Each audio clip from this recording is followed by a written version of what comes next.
Hello everyone, welcome to commerce net achievers. My name is Talveer Singh और सबसे पहले आप सभी का बहुत बहुत थैंक यू चैनल के साथ जुड़ने के लिए। और अगर आप ये वीडियो हमारी पहली बार देख रहे हो तो अभी चैनल को सब्सक्राइब कर लीजिए और उसके साथ जो बेल आइकन बना है उसे प्रेस कर लीजिए ताकि मेरी बनाई हुई हर वीडियो की नोटिफिकेशन आपको सबसे पहले मिले और आपकी प्रिपरेशन और अच्छे तरीके से चलती रहे। जैसे आपको पता है कि ये हमारा क्रैश कोर्स चल रहा है कॉमर्स के लिए, जिसमें ऑलरेडी मैं आपको 2 लेसन दे चुका हूं। अगर आपने वो नहीं देखे हैं तो पहले उन लेसन को देखिए ताकि आप एक फ्लो में सारी चीजों को कवर कर पाए, क्योंकि इस क्लास में मैं आपको कैपिटल स्ट्रक्चर के एमसीक्यू करवाने वाला हूं, जिसकी मैंने पहले वीडियो दी है आज सुबह ही। तो वो वीडियो देखोगे तो ये क्वेश्चन आपको बनाने में काफी आसानी हो जाएगी।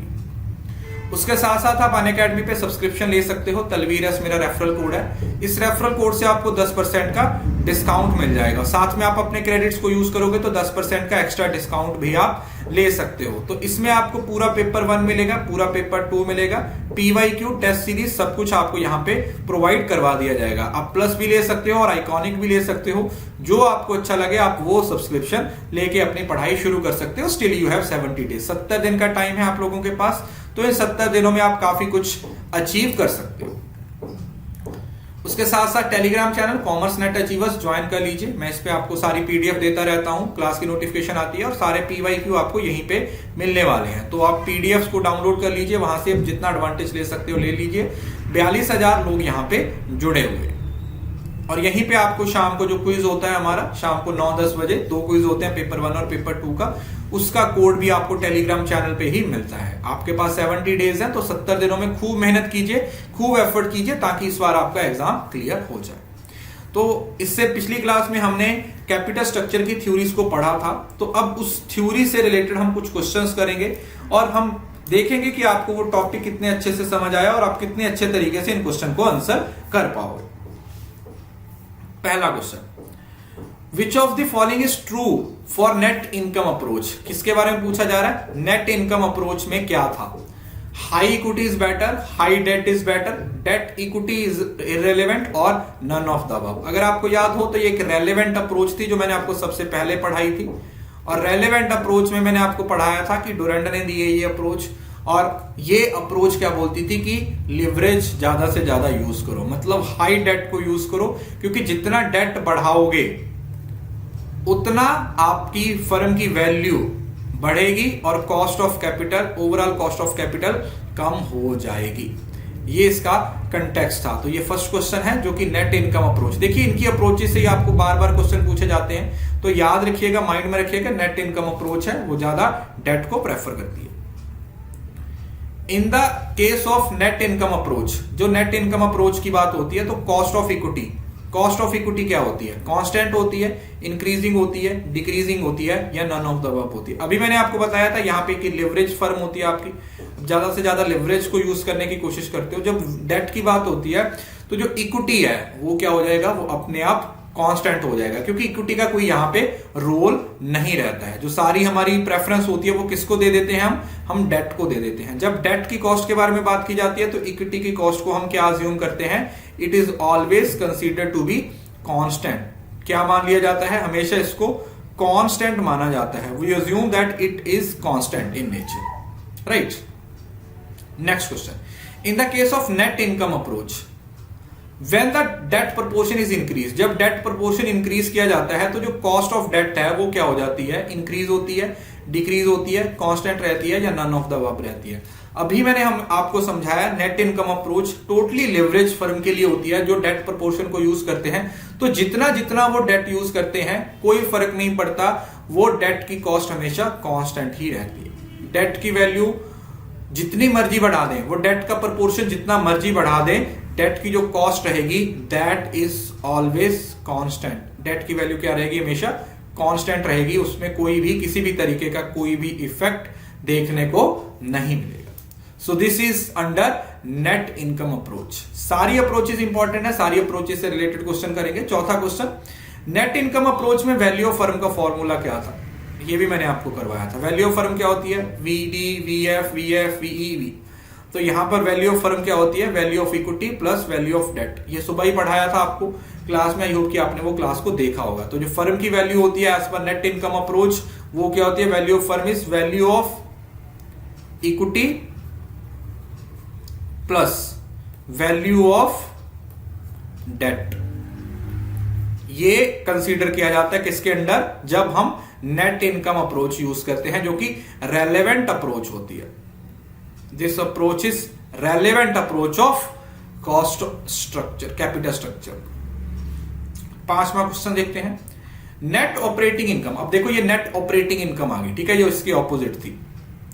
विच of following is low, which of the following is constant, cost of equity, cost of debt, overall cost of capital and cost of debt and cost of equity and cost of debt. यहां पे net operating income में हमने क्या पढ़ा था कि जैसे जैसे आप डेट को बढ़ाते जाते हो तो ये बैलेंस करता रहता है किसको, ओवरऑल कॉस्ट ऑफ कैपिटल को। तो जो ओवरऑल कॉस्ट ऑफ कैपिटल है ये हमेशा यहां पे क्या रहती है, फिक्स रहती है। क्यों, क्योंकि रिस्क परसेप्शन भी हमारी चेंज होती रहती है। जितना डेट की वैल्यू को बढ़ाओगे, जितना डेट बढ़ाओगे उसके हिसाब से रिस्क परसेप्शन भी चेंज होगा। क्या होगा, रिस्क परसेप्शन भी चेंज होगा। जितना रिस्क परसेप्शन चेंज हो जाएगा तो जो वो बैलेंसिंग फिगर है वो अपने आप सामने आ जाएगा। इस वजह से ओवरऑल कॉस्ट ऑफ कैपिटल की बात हो रही है कि हां ये हमेशा फिक्स रहता है। 6th question, net operating income approach advocate the degree of debt financing is, कि जो डेट यूज कर रहे हैं हम as per net operating income approach वो रेलेवेंट है, मे बी रेलेवेंट, इररेलेवेंट और मे बी इररेलेवेंट। आपको पता है दिस अप्रोच इज इररेलेवेंट। जो कि नेट ऑपरेटिंग इनकम है, नेट इनकम के अगेंस्ट होती है, तो इस हिसाब से डिग्री ऑफ डेट को कोई फर्क नहीं पड़ता। It is totally totally totally totally totally totally irrelevant. ये पूरे का पूरा इररेलेवेंट हो जाएगा। 7th question, judicious use of leverage किस अप्रोच ने सुजेस्ट किया, net income, net operating income, traditional या ऑल ऑफ द अबव। मतलब लिवरेज का judicious use, optimum capital structure. Optimum capital structure की बात कौन सी थ्योरी कर रही है, कौन सी अप्रोच के अंडर बोला गया था कि भाई जो लिवरेज है, जो डेट है, उसका ऑप्टिमम यूज करो। ऑप्टिमम यूज करोगे तभी आप अपना इस लेवल को बढ़ा पाओगे। That is traditional approach. Traditional approach कौन सी अप्रोच थी, this approach that is between the net income and net operating income, इन दोनों के बीच की अप्रोच थी। कौन सी अप्रोच, हमारी ट्रेडिशनल अप्रोच। कौन सी अप्रोच थी बच्चे, ट्रेडिशनल अप्रोच, जिसने बोला था दोनों को मिला के चलाओ। Which of the following remain constant, traditional approach के हिसाब से cost of debt, cost of equity या ओवरऑल कॉस्ट ऑफ कैपिटल कौन सी कांस्टेंट रहती है। अब बहुत सारे बच्चों का आंसर सही होगा, नन ऑफ दिस। क्यों, क्योंकि यहां पर लिवरेज का यूज कर रहे हो, साथ में इक्विटी भी यूज कर रहे हो और ओवरऑल कॉस्ट ऑफ कैपिटल बढ़ेगी भी कम भी होगी, तो ये सारी चीजें वेरिएबल हो जाती हैं। किसी भी चीज को आप कांस्टेंट नहीं मानते हो, क्योंकि बोला गया है डेट को यूज करो एक लेवल तक, इस लेवल के बाद करोगे तो रिवर्स इफेक्ट पड़ेगा। तो ना तो कॉस्ट ऑफ डेट फिक्स है, ना कॉस्ट ऑफ इक्विटी फिक्स है, ना overall cost of capital fix है, तो कोई भी वैल्यू इसमें फिक्स कंसीडर नहीं की जाती। सो कोई भी वैल्यू कांस्टेंट नहीं होती, ये ट्रेडिशनल अप्रोच बोलती है। In MM model, Modigliani Miller model, irrelevance of capital structure is based on, जो इररेलेवेंट कैपिटल स्ट्रक्चर है वो किस पे बेस्ड है, cost of debt and equity पे, आर्बिट्रेज पे, डिक्रीजिंग कॉस्ट ऑफ इक्विटी या फिर ऑल ऑफ द अबव। तो अगर आपको याद होगा ये अप्रोच थी net operating income plus behavioural justification. Behavioural justification की बात की गई थी, किसकी बात की गई थी कि भाई बिहेवियरल जस्टिफिकेशन को ऐड करेंगे किसमें, नेट ऑपरेटिंग इनकम में। So that is the main thing, arbitrage process.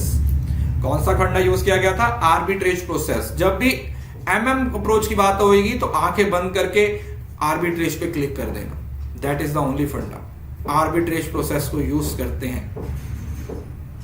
अगला question, that there is no corporate tax is assumed by net income, operating income या ट्रेडिशनल अप्रोच। क्या बोला कि भाई कोई कॉर्पोरेट टैक्स नहीं है, तो ये आपको पता होगा सारी ही अप्रोचेस इस बात को मानती हैं कि कोई भी हम टैक्स को कंसीडर नहीं करते। मैं समझ रहे हो ना, ये जो नो कॉर्पोरेट टैक्स है no corporate tax is the overall assumption.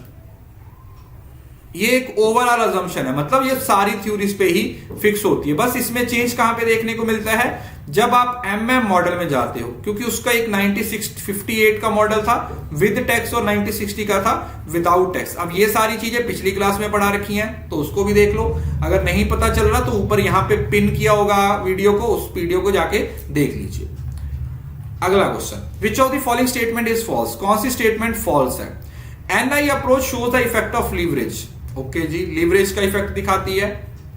The ultimate conclusion of net income approach and net operating income approach is same, कि दोनों का अप्रोच का जो कंक्लूजन है वो सेम है। Equity share holder get residual profit of the firm, सबसे end में प्रॉफिट मिलता है। FD capital is optimum capital structure as per the NOI. Net operating income के हिसाब से हर अप्रोच यूज की जाती है। अब ध्यान से देखो, तीनों चारों स्टेटमेंट से बाकी सही है, सिर्फ सेकंड को छोड़ के। क्यों? क्योंकि भाई अल्टीमेट कंक्लूजन इसका कुछ और निकलता है। ये बोलता है कि डेट को यूज करो, ये क्या बोलता है कि नहीं भाई अल्टीमेट लेवल पे डेट का कॉम्बिनेशन और इक्विटी का कॉम्बिनेशन यूज करो। सॉरी, ये क्या बोलता है कि डेट को तो यूज ही मत करो, कोई फर्क ही नहीं पड़ता। तो नेट ऑपरेटिंग और net operating income, sorry net income और नेट ऑपरेटिंग इनकम दोनों ही ऑपोजिट है। ये इस साइड को जाती है तो ये इस साइड को जाती है, तो जब दोनों ऑपोजिट होगी तो अल्टीमेट कंक्लूजन कैसे सेम हो जाएगा? That can not be same. So इस हिसाब से जो ये वाली स्टेटमेंट है वो आपकी गलत हो जाएगी। Last question, which of the following is not correct? कौन सी स्टेटमेंट करेक्ट नहीं है? किसके बारे में? एमएम मॉडल के बारे में। MM model provide a behaviour justification of NOI approach, अभी सिखाया था। In MM approach personal leverage and corporate leverage as considered as perfect substitute, की जो आपकी पर्सनल लिवरेज है उसको रिप्लेस किया जा सकता है किसके साथ? कॉर्पोरेट जो लिवरेज है। In the basic MM model leverage affect the value of firm, and in MM model the value of leverage firm can be found by first finding out the value of unleveraged firm। तो देखिए यहां पर पहली, दूसरी और चौथी option सही है, किसको छोड़ के? तीसरी को छोड़ के। क्यों? क्योंकि ये तो इररेलेवेंट मॉडल है ना, तो ये तो लिवरेज तो किसी तरीके का कोई इफेक्ट डालेगा ही नहीं। क्यों? क्योंकि ये तो इररेलेवेंट अप्रोच है। इररेलेवेंट अप्रोच का मतलब क्या हुआ? आप किसी भी तरीके के अपने कैपिटल स्ट्रक्चर को चेंज करो, ये तो बोलता है कि आपका जो फाइनेंसिंग डिसीजन है वो आपकी वैल्यू ऑफ फर्म को इफेक्ट करेगा, फाइनेंसिंग डिसीजन, ना कि आपके लिवरेज डिसीजन, ना कि आपका डेट प्रपोर्शन। डेट प्रपोर्शन किसी तरीके से चेंज नहीं करेगा। सो ये हमारा लेवल क्या है कि ये इररेलेवेंट अप्रोच है एमएम मॉडल, इस वजह से यहां पर किसी तरीके का कोई भी वैल्यू ऑफ फर्म पे इफेक्ट नहीं होने वाला। सो ये थे 12 क्वेश्चन। टेलीग्राम चैनल पे आपको इसकी पीडीएफ मिल जाएगी। सुबह की क्लास देखिए तो आपको सीरियसली इस क्लास में मजा आया होगा। मुझे बता दीजिए कि एक ही क्लास में आपको क्वेश्चंस और पीवाई मतलब जो बोलते हैं ना एक्सप्लेनेशन और एमसीक्यू एक ही वीडियो में चाहिए, या फिर इस तरीके से 2 वीडियो बनाई जा सकती है जिसमें आप एक बार पहले सीख लो, फिर शाम को रिवाइज भी हो जाएगा और आपको पता भी चल जाएगा कि कितना आपको याद है। इसकी पीडीएफ आपको टेलीग्राम पे मिल जाएगी। अनअकैडमी पे सब्सक्रिप्शन ले सकते हो, Talveer S referral code use करके 10% का डिस्काउंट आपको मिल जाएगा। 10% का डिस्काउंट आपको मिल जाएगा। साथ में आप अपने क्रेडिट्स को भी रिडीम कीजिए, 10% का डिस्काउंट और भी मिल जाएगा। सो यही थी आज की वीडियो। आई होप कि ये वीडियो अच्छा लगा होगा। वीडियो अच्छा लगा तो वीडियो को लाइक जरूर कीजिए, वीडियो के नीचे अपने प्रीशियस फीडबैक लिखिए, मुझे अनअकैडमी पे फॉलो कीजिए, और हाँ, इस वीडियो को शेयर करना ना भूले, बिकॉज शेयरिंग इज केयरिंग।